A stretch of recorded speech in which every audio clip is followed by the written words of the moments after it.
我是后宫唯一的男妃，老皇帝驾崩后，我抓紧跑路。你问我为何要跑？笑死！不跑等着被写进野史吗？我没想到，我背着我的小包裹出宫门的第一步就被人打昏了。再睁眼，头顶金碧辉煌，伸手摸了摸肚子，感觉胀胀的。阿娘，父皇到过这里吗？老皇帝驾崩那晚，整座皇宫哭得像祖坟塌了，嫔妃跪了一地，有人哭到昏厥，有人哭得梨花带雨，有人拿帕子捂着脸，肩膀一抖一抖，眼角半滴泪都没有。陛下呀，您怎么就这么去了？旁边的淑妃被我这一嗓子吓了一跳，抬眼看向我，不哭惨一点，显得我不敬业。我一个男妃被封了个名号敬妃，敬你大爷！天天被一群娘娘喊妹妹，这身份放在整个后宫都很尴尬。好在老皇帝年纪大，眼睛花，腰不行，我更多时候只是个摆件。于是我靠着一张脸和一张嘴，在宫里苟了几年。如今老皇帝终于驾崩，我哭得真情实情，不是舍不得他，是觉得自己再不跑就要被史官写进野史。先帝密文，后宫男妃不得不说的32事，新皇登基，先帝男宠何去何从，龙踏风月之敬妃秘史。光想标题我就想把自己埋了。更要命的是，新皇室萧玄彦，以前住冷宫的七皇子，也是我曾经嘴贱妾欺负过的小可怜。陛下呀，您走得好苦啊！旁边的淑妃终于忍不住了，静妃，你声音小点儿。我帕子下的嘴角一抽，小点，我当然得大声。我哭得越响，别人越顾不上看我眼睛里没有泪。我一边嚎，一边偷偷观察宫门方向。灵堂外乱成一团，太监宫女禁军来来往往。新皇登基的诏书还没正式宣完，宫里最乱的时候就是跑路的最好时候。我已经把小包袱藏在偏殿窗下，里面有银票、干粮、2件换洗衣裳，还有半块玉佩。那半块玉佩是萧玄彦当年给我的，准确来说是砸给我的。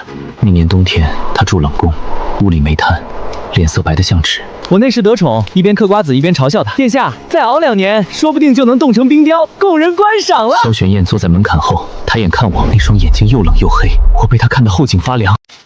看什么？为了维持气势，我又嗑了一颗瓜子。你要是冻死了，记得托梦给我，我给你烧件棉袄。萧玄彦没理我，我把瓜子壳往旁边一扔，大摇大摆走了。半个时辰后，我让小太监偷偷送了一筐炭过去。娘娘既然心疼戚殿下，为何不亲自送？我翻了个白眼，谁心疼他？我是怕他冻死在冷宫里，晦气。你猜我心？小太监看着我，很明显不信。哎呦，快去！后来萧玄彦知道了，他没说谢，只让人给我送回半块玉佩。我拿到那半块玉佩时，还骂了半天，这人什么毛病？送礼只送半块，寒酸死了。骂归骂，我还是收了，一收就是很多年。现在陶鲁，我本来不想带，可收拾包袱时，手比脑子快。等我回过神，那半块玉佩已经被塞进包袱底下。哼，我骂了自己一句，没出息。丧钟敲到第3遍，我开始行动。嫔妃们哭得东倒西歪，太监们忙着传旨，没人注意我。我装作哭得头晕，扶着墙退到偏殿，然后从窗下拎起小包袱。跑路第1步，猫腰；第2步，避开巡逻；第3步，走西侧小门；第4步，从狗洞钻出去。这狗洞是我3年前发现的，那时我半夜想出宫买烧鸡，刚钻到一半，被御膳房的胖狸猫堵在洞口。我俩对峙半炷香，最后我用1块桂花糕贿赂他，才保住了静妃娘娘的体面。我把小包袱往洞外一推，自己刚准备钻，娘娘这是要去哪儿？身后忽然传来一道声音，我后背一僵，一个黑衣禁军站在树下，脸被阴影遮着。我急中生智，赏月。娘娘好行至，钻狗洞赏月。本宫就爱低处的月亮。禁军沉默片刻，我趁他思考，一把装起包袱就跑。没跑出3步，后颈忽然一疼，我眼前一黑，心里最后一个念头是：完了，新皇还没登基，我先被狗洞克死了。再醒来时，我觉得肚子胀胀的，很沉，很硌，像有人把半块砖压在了我怀里。我睁开眼，头顶金碧辉煌，明黄帐幔垂在2侧，床也软得离谱。我躺了一会儿，第1反应完了，第2反应这床真舒服，第3反应我腰带怎么松了？我猛地低头，衣襟散了半截，腰带也松了，怀里还塞着一个冷冰冰沉甸甸的东西。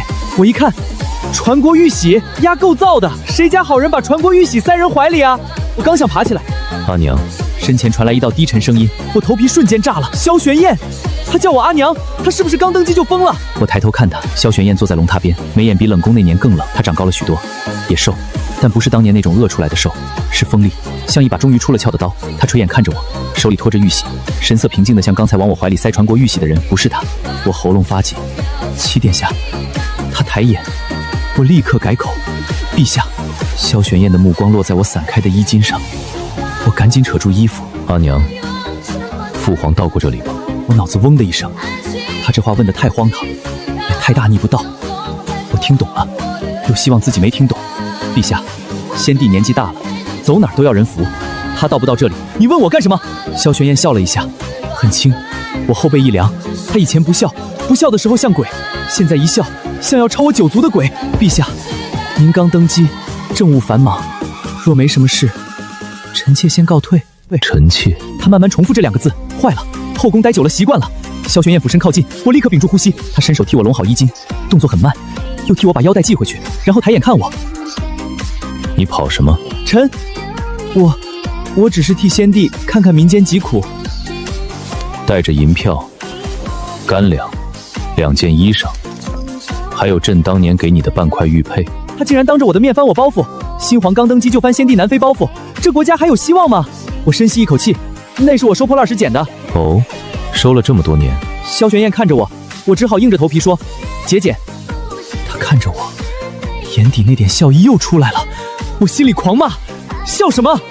冷宫那年怎么没把你冻成冰雕？萧玄燕没有放我走，她把我安置在乾清宫偏阁，对外说先帝救人身份特殊，暂留宫中。当晚宫里就炸了，先帝南妃没有殉葬，没有送去皇陵守灵，甚至没有迁去太妃宫，反倒被新皇留在了乾清宫。野史作者狂喜，我感觉自己已经死了，死在史官笔下。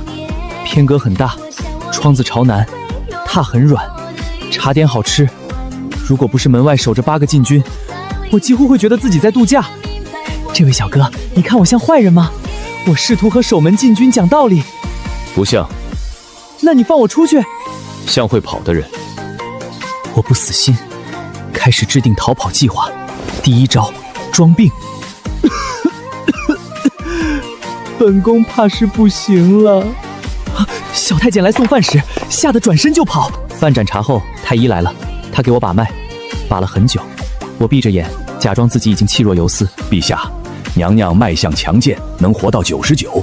我猛地睁眼，庸医会不会诊病？99，还是保守估计。我差点从床上起来咬他。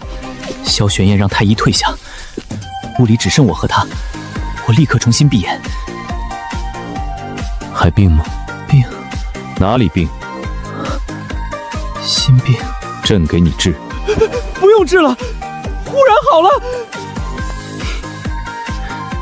下次装病，记得把点心藏好。我顺着他的目光看过去，枕头后露出半块玫瑰酥。这人眼睛怎么这么毒？第2招，挖洞。偏阁后墙角有一片松土，我趁夜拿夹尺挖了3晚，夹翅断了2把，指甲劈了3根，终于挖出一个勉强能钻的洞。第4晚，我把小包袱往洞口一塞，自己刚趴下，外头传来茶盏轻响。我慢慢抬头，洞外萧玄燕坐在石凳上喝茶，月光照着她的脸，她看着我，我看着她，夜风吹过，我趴在洞里，十分不雅。阿娘这是在做什么？松土，种花。种你自己？我当然笑不出来。萧玄燕当晚就让人把洞填了，还顺手给我送了一套银质茶匙。她说下次用这个。我气得一晚上没睡。第3招，装疯。我披头散发在院里转圈，一边转一边念先帝托梦叫我走。萧玄燕下朝回来，站在廊下看了会儿，然后吩咐小太监给娘娘添件披风，别冻着。我一口气差点没上来，他怎么不按套路走？我跑不掉，只能被迫在乾清宫过日子。萧玄燕每日批折时，喜欢把我叫过去，我坐在旁边，困得脑袋一点一点。你觉得这个折子如何？我睁开眼看了一眼，满篇知乎者也。臣以为此人废话很多，他竟然嗯了一声，然后在折子上批废话太多，重写。陛下，您这样真的不会被骂吗？他们不敢。新皇果然吓人，批到半夜，我撑不住睡着，醒来时身上盖着他的外袍，玄色外袍压在身上很沉，龙气太重，压得喘不上气。可我没有掀开，手指在衣料上蹭了蹭，挺暖，暖得我想起很多年前冷宫那筐炭。萧玄燕坐在案后，头也没抬。醒了？我立刻把手缩回来，没睡。朕看见你流口水了。观众朋友们，污蔑，绝对的污蔑！